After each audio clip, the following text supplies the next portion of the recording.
Ow! Fuck you!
Oh, annoying piece of shit again.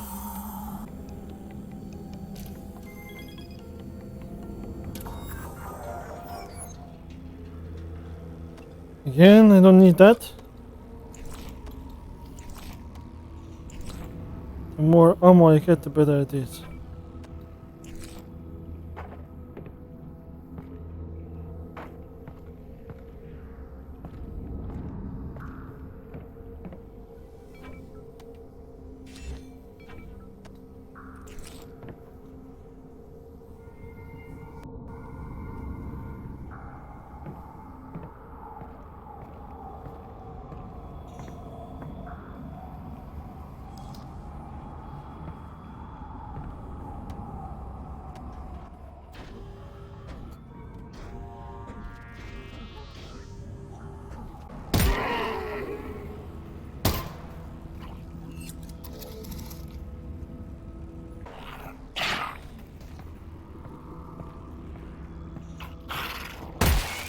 Stupid. Stupid. You schmuck.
The goal of this puzzle was to create a moment of heightened stress by requiring players to deal with a sudden threat after being placed in a precariously disadvantageous position. In the original design of the puzzle, players would stand on a platform which was suspended from a cable and pull themselves across the chasm. Halfway across, antlion spitters would emerge and start attacking. The platform provided limited cover, and players would have to make trade-offs between taking cover and continuing to propel themselves forward.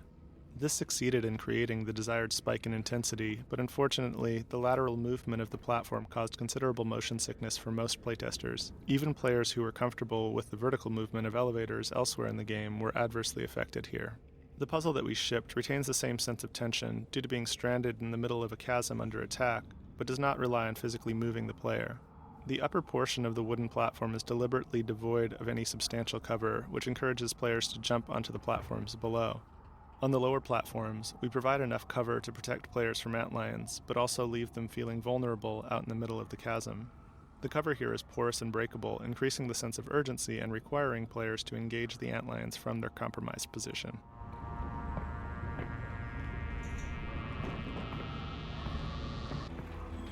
Alyx, we're getting close to the vault now. You're not going to have many more chances to use your resin. Good point. I'll see if there are any upgrades I can use. I can't believe my pistol's made it this far. I was thinking about giving it to Gordon.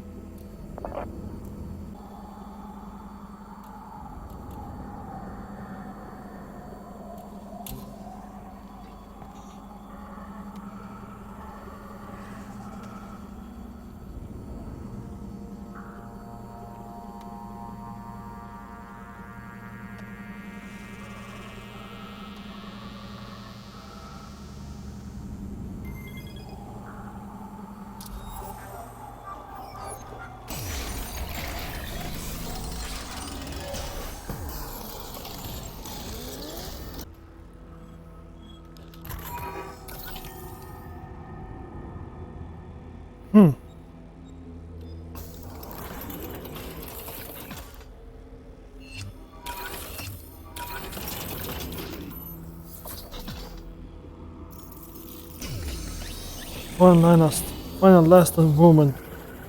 Last final improvement.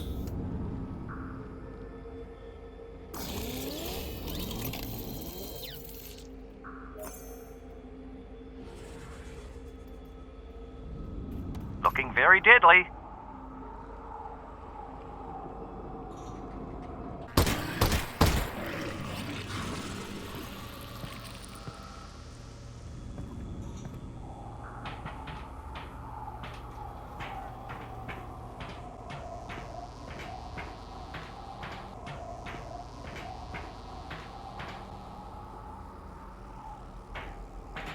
Face is just fucking creepy.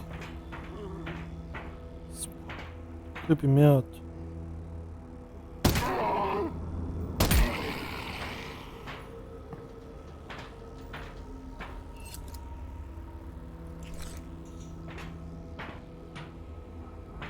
I'm going into the fucking light of God or something. Fuck. Sheesh, lighting is creepy.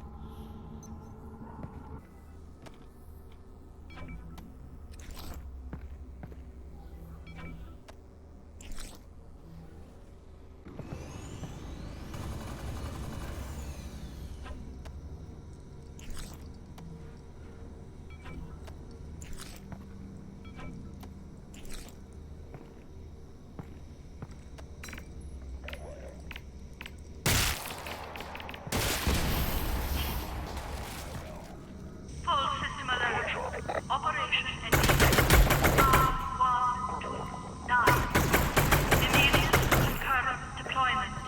5129. Who's flanking me?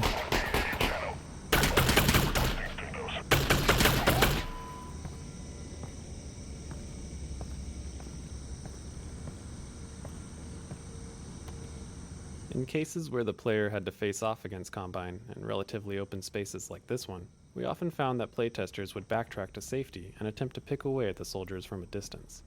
The playtesters would ultimately be successful in clearing the combat space, but would feel unsatisfied with the encounter due to the repetitive and static nature of the tactics that they employed. To address this, we used a few design tools to discourage this type of player behavior. The placement of the Combine suppressor, standing on the bed of the truck at the far end of the courtyard here, is the key to the design flow of this battle. The suppressor does not move from his planted position on the far side of the courtyard while the player is on the near side. His positioning, combined with his unrelenting wall of suppressing fire, forces the player to advance in order to close the distance required to take him out, all while under the intense pressure from a carefully crafted combination of other Combine units. Additionally, if the player backtracks far enough from the fight, the more mobile Combine soldiers in the encounter are told to retreat and hold their ground until the player once again advances into the combat. These elements together keep players moving forward into locations that provide for more interesting opportunities for both the player and the enemy soldiers.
After the intense combat that precedes it, this tower initially serves as a pacing break, before once again ramping up the intensity on the player's final fight up to the Combine tractor beam controls. While the lower portion of the tower does contain combat, it has been designed to cause players to engage with the space in a different way than the preceding courtyard fight.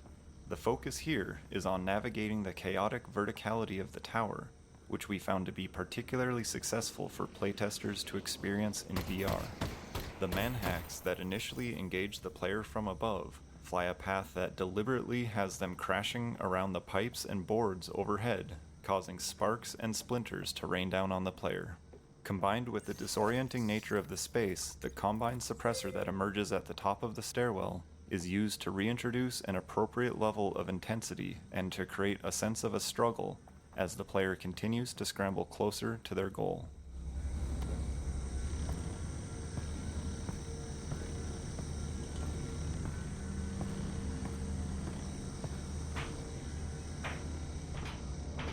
Those beams are coming from the top of this tower, right? Yeah, that's right.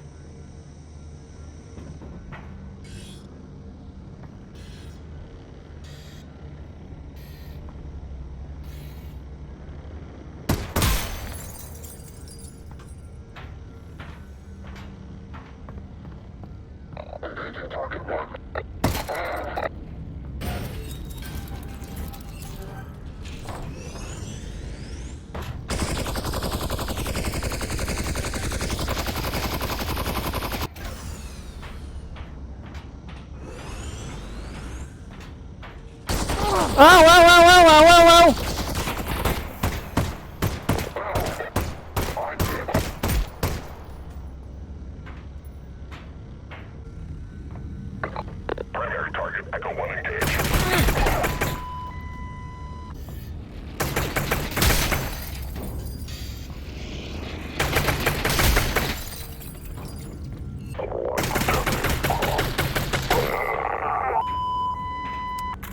There's the control room. I see it. We're almost there.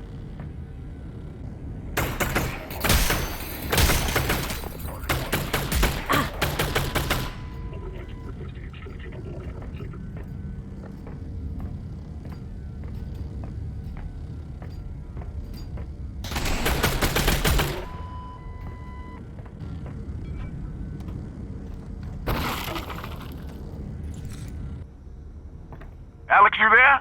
Yeah, Dad? It looks like you will be able to get into the vault from up there. There's a terminal that extends a bridge to the entrance. What's the security like inside?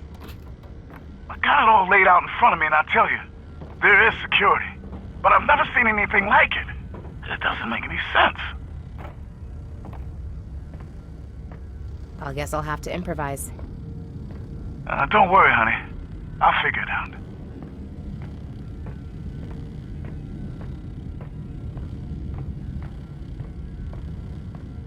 Alyx, dead ahead. Those controls dock the vault to the station.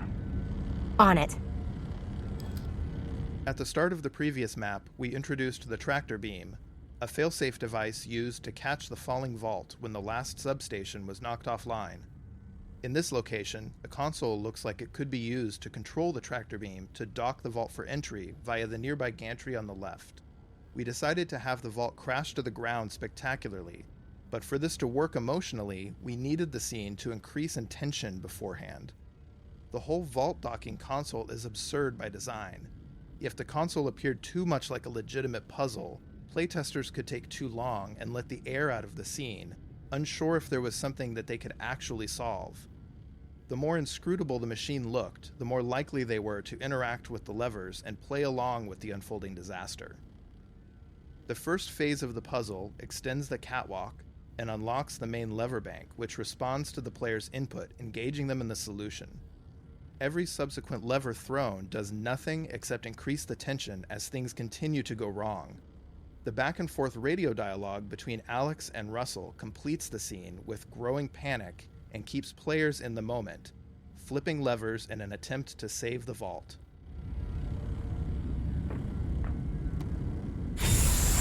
All right. Here we go. Time to go rescue the savior of humanity. You know, honey, you haven't been doing too bad yourself. Earth could have used you in the 7-Hour War. Maybe we'd have lasted 8. All right. Looks like the bridge is fully extended. Just need to gently dock the vault to the bridge. How hard can that be? Oh god. Okay, well, one of these has to bring in the vault for docking. Right? Right? Almost certainly. Maybe? No, not that one. Alyx, the bridge isn't moving. Why isn't the bridge not moving? I know. Russ, I can see it not moving. Okay, definitely not.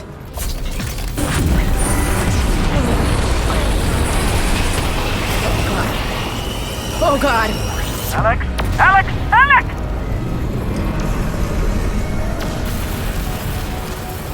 Holy shit!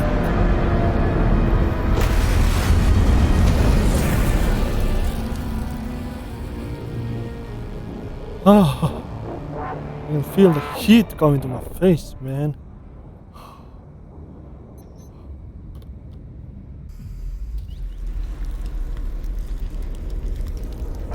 Alyx? Alyx? Alyx, are you okay? Response code. Shield. Key. I think I just killed Gordon Freeman. The vault's right there. Just go in and get him. Or what's left of him. I'm on my way. Alert. Response team. 5 years ago, we placed playtesters beneath an idling Half-Life 2 Strider. It was a really simple prototype, but the feedback was overwhelmingly positive. This experience convinced us we should pursue a Strider encounter in VR. And as a result, we built dozens of prototypes over the next few years. Some designs pressed playtesters into very close contact with the Strider. Some had a Strider chase them through a simple environment, or shoot at them through porous cover. In other cases, the Strider would destroy a wall the player was hiding behind or give a performance the player was meant to observe. A prototype built in 2017 squared the player directly off with a Strider in a quarry, combining many of our ideas into one experience. Based on the success of this prototype, the team moved on to building the shipping experience ahead of you, although it would take another 3 years of refinement to complete. Each iteration brought us a new set of rules and players' expectations. The Strider encounter ahead is a carefully crafted collection of beats shaped by our own ideas of what would be exciting and fun, refined over a long period of playtesting.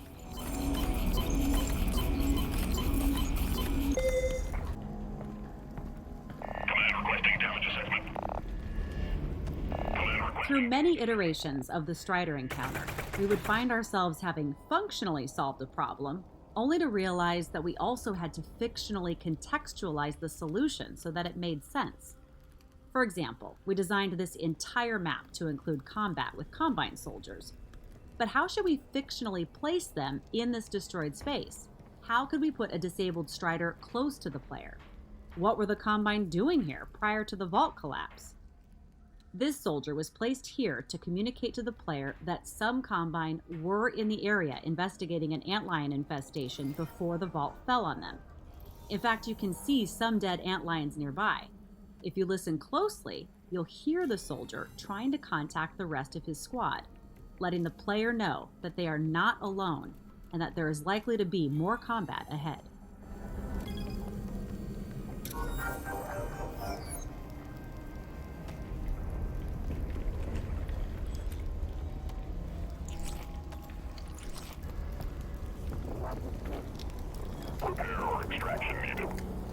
Although we could excuse a few random Combine in this area left over from investigating the antlion infestation, we needed a way to justify the large squads of Combine in the combat encounters that occur later in the level. These two Combine are part of a squad sent down looking for survivors after the vault collapse, and their dialogue is designed to inform the player that this Strider they have found may not be dead.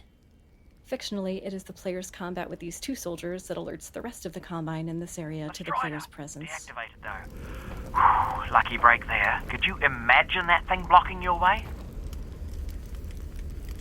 Oh man, Roz, don't jinx me. For many players, Striders are the most feared and powerful enemies in the Half-Life franchise, and we thought it would be interesting to flip player expectations on their head and experience what it would feel like to team up and cooperate with a Strider. Our initial concept was inspired by Aesop's fable of the Lion and the Mouse, with the player freeing a disabled Strider who would later help the player escape by clearing the way forward. Initially, the parking garage was a Combine silo, and it was much easier fictionally to have some type of Combine device which could constrain a Strider without injury. When the location changed to a collapsed parking garage, we constrained the Strider by trapping it in the elevator shaft, held down by the elevator car. After being freed, the injured Strider would lash out at anything nearby, Combine and player alike, as it tried to escape. This was a strong story when told aloud, but expressing it in a way that was understood by players turned out to be difficult. Keeping the Strider around throughout the level, alternating between injured and angry states as the player slowly picked their way through the garage, was confusing to playtesters, and we had a very hard time trying to find the right balance. Playtesting feedback was really consistent around this. So although we loved the idea, we let it go in favor of a more straightforward and achievable dynamic of hunter and prey that eventually shipped. The year we spent pursuing the lion and mouse idea wasn't wasted, however, as we created and refined many of the different story beats that shipped. We also crafted some performances and technology that led to the success of the final experience.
The Strider encounter boils down to a set of performances and the Strider's AI-driven minigun. Maintaining the illusion that the Strider was aware of and hunting the player while delivering these performances required a delicate coordination between animation and AI systems. We used a variety of approaches to make the Strider feel like an intelligent creature hunting the player. Players in VR move very slowly by first-person shooter standards, so we have the Strider alternate between chasing performances, following the player through the level, and then hunting performances, focused on tracking and firing at the player, or looking for them. Triggering the different stages of this pursuit took a lot of playtesting. We paid close attention to how playtesters would move through the level, and then built the triggers and iterated on the animations to support the most common behaviors. It was very much a back and forth conversation to evolve a beat into something that most players would believe the Strider was truly hunting them. Early playtesters would grow weary of being shot at without any downtime or contrasting experiences. So we identified the beats that would create that contrast and layer them in when we saw playtesters become fatigued. Things like the Strider bashing the wall, walking over you, chasing you up an elevator shaft, all acted as ways to break up the experience and surprise the player. Whenever we had feedback a playtester was growing or looked bored or fatigued, we would brainstorm different ways to insert these beats, and then test it to verify that they were paced correctly. One of the tools we used was a sophisticated look-at system on the Strider. The system tracked the player and would procedurally orient different parts of the Strider to face the player. The body, minigun, and Gauss cannon all had different look-ats to break up the effect when the Strider lost or acquired the player. These could be independently enabled or disabled at specific times to make it feel like the Strider was directly addressing the player. In each animation of the sequence, the look-at on the minigun and body would be enabled or disabled based on whether the Strider should be able to see the player at that point.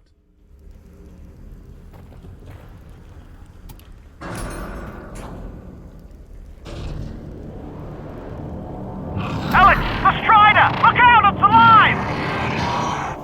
Oh crap! Moving! Oh, I did jinx us, didn't I? Textbook jinxing, Russell! Moving! Still moving!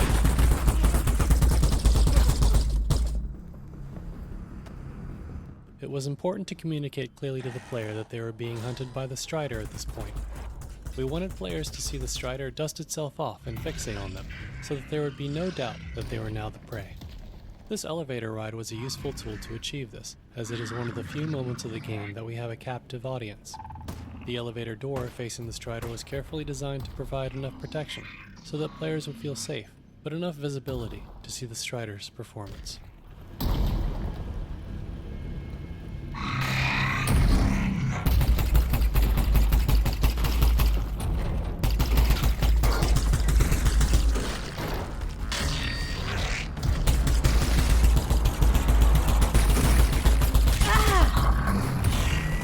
During development, we talked a lot about the experience of the Strider minigun blasting through the walls and floors of the parking garage while hunting the player, but we weren't sure we would be able to deliver destructible cover until around 6 months prior to shipping.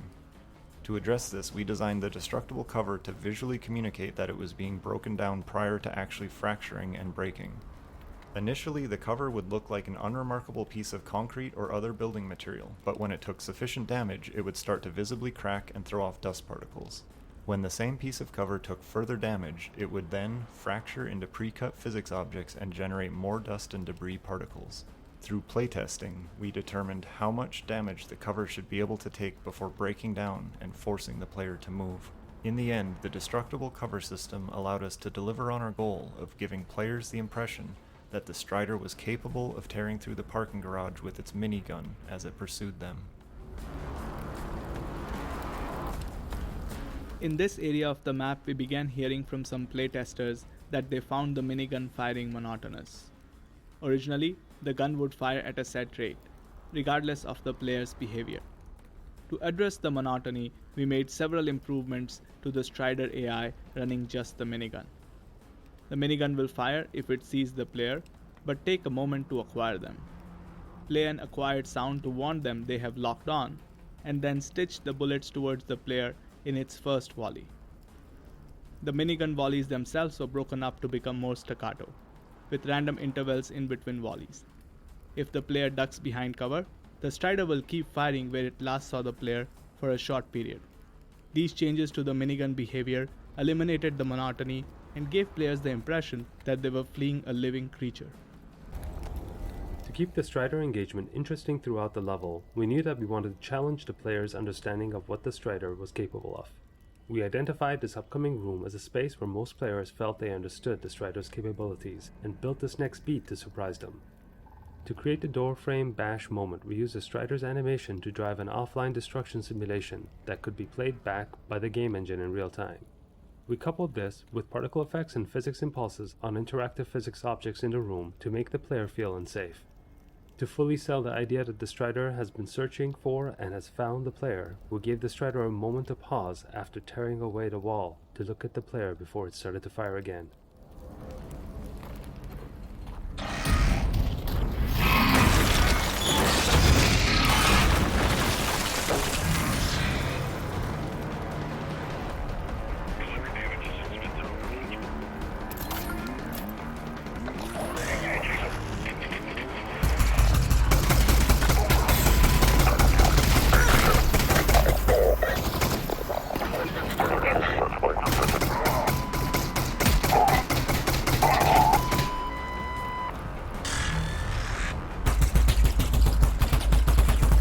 Playtesting the Strider encounter, we learned that players enjoyed fighting a challenging enemy but responded negatively if they took damage in a way that seemed unfair.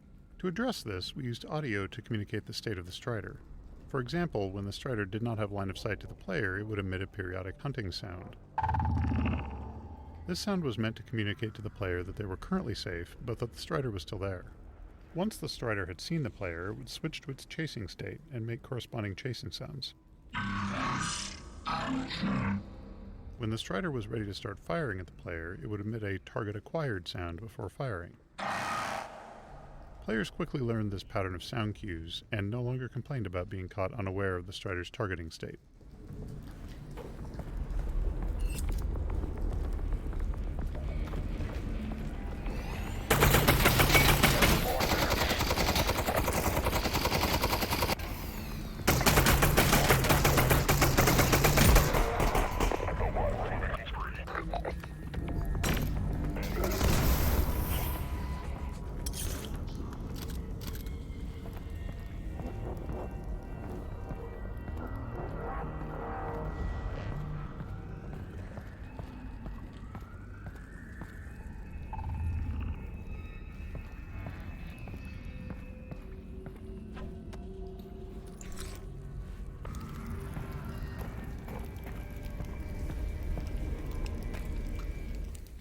We needed to familiarize the player with the Strider's Gauss cannon firing sequence, so they'd be able to recognize it when they saw it again later in the map. This particular area of the map went through a lot of iteration, as we searched for ways to reliably place the player in the right spot, at the right time, looking at the right thing, the Gauss cannon, as it charged up and fired. To achieve this, we ultimately settled on using a two-handed roller door. It requires the player to stand in a specific position and orientation, and occupies their hands so we know they aren't teleporting or interacting with anything else. We even know the precise moment that the door clears their eye line, so we can be assured that they're going to see what we want them to see.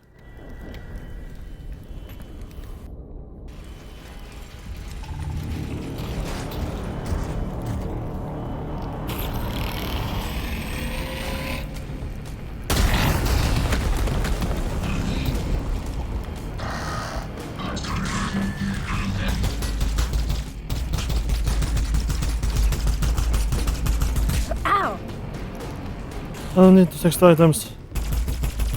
Russell! When the central theme of this map was the lion and the mouse, the encounter with the Strider ended at this point. The Strider simply exited off into the sunset. We intended for the Strider to reappear in a subsequent fight, perhaps even attacking the Combine alongside the player, but this idea was only pursued briefly before being cut. The problem was that playtesters felt cheated that they didn't get to destroy the Strider after being hunted and harassed by it for so long.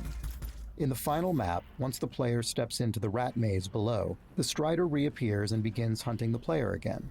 Because Alyx does not possess any weapons that can damage the Strider, we explored a variety of ways that the player could take out the Strider using something found in the environment. These included ideas like triggering missiles on a downed Combine helicopter, using a Combine mortar emplacement, or kicking off some type of physics event to sweep the Strider's legs out and kill it. We built prototypes of many of these ideas, and eventually narrowed down to the mounted gun solution that shipped. It was simple, repeatable, and was one of the easier solutions to train under fire.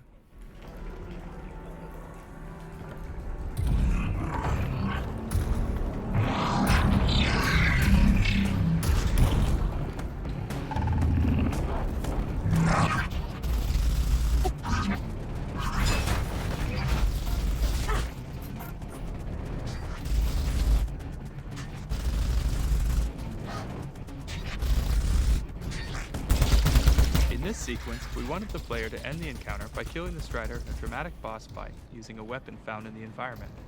This meant that we had to introduce a new weapon which was more powerful than the player's equipped weapons, and which had to remain in the environment after the fight. A mounted gun on an abandoned Combine vehicle made the most sense, and after some initial tests with a downed Combine helicopter repurposed from Half-Life 2, we settled on the armored personnel carrier, since one had already been built for use in another section of the game. Since the gun mechanism itself would be seen for the first time while under pressure from the Strider, it had to have an aiming and firing mechanism that the player would understand immediately. We prototyped a variety of designs, from a machine gun that auto-fired as soon as the player grabbed the handle, to a gun that fired a sticky bomb that had to be detonated by the player after it had hit its target. The auto-firing machine gun was too simple to use and lacked dramatic effect, and the extra interaction required to detonate the sticky bomb was too much to teach the player while under duress. We settled on a design that requires one hand to aim and another to both reload and fire. Requiring the player to push the firing mechanism all the way forward to reload was necessary to prevent the player from firing too rapidly. The gun's shell reloading animation is directly driven by the player's motion and communicates to the player that they must move their hand all the way forward to reload before being able to pull it back to fire. Get it! Get at it! Shoot it! Shoot it! Ow! It's cheating!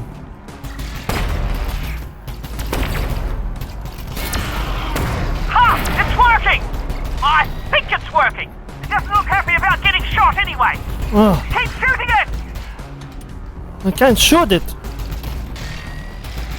Russell, let me shoot! Go! Go! Yes! Yes! Keep shooting! That's the way! Shoot! Shoot! Shoot! Oh, yes! Oh, I can't grab it!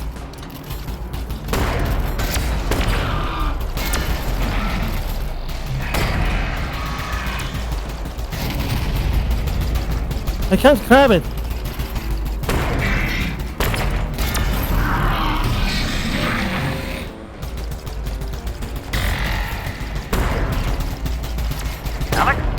The game cheated! Game fucking cheated, you fucking piece of shit laggy bastard! Get it! Get at it! Shoot it! Shoot it!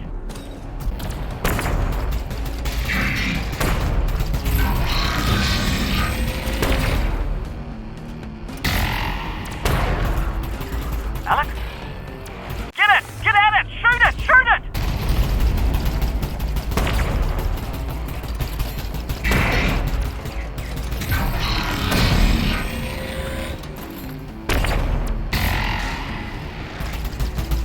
Alyx? Alyx! Get it! Get at it! Shoot it! Shoot it!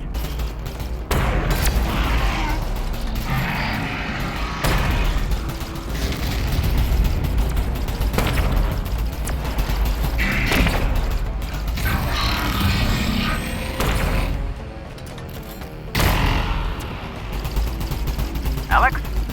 Alyx, you still there?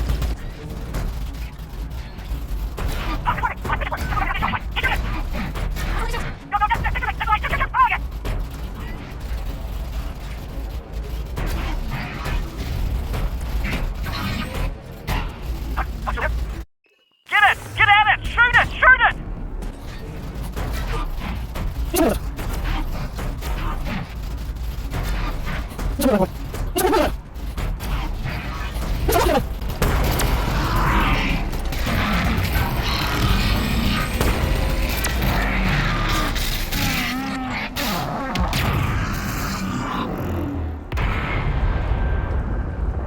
Oh, I have to shoot them at the moment when he's fucking loading up his fucking cannon. Hey, he's fucking cheating! I can't fucking aim that fucking well! We did it, Russ. Yeah, we did. We did it.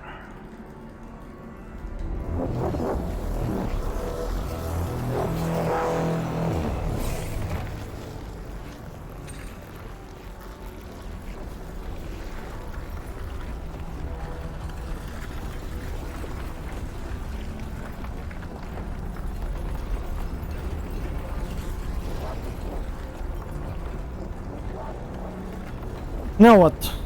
Supposed to jump on one of those platforms that come up from down below? Oh yeah.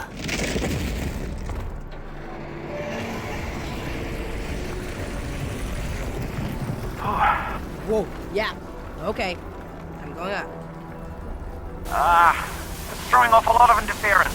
I might not be able to talk to you in here. No, probably not. So, this is it. Yeah. And then you'll come out with Gordon safe and sound, so everything is gonna be... Everything will be fine, Russ. Talk to you soon. What? Why?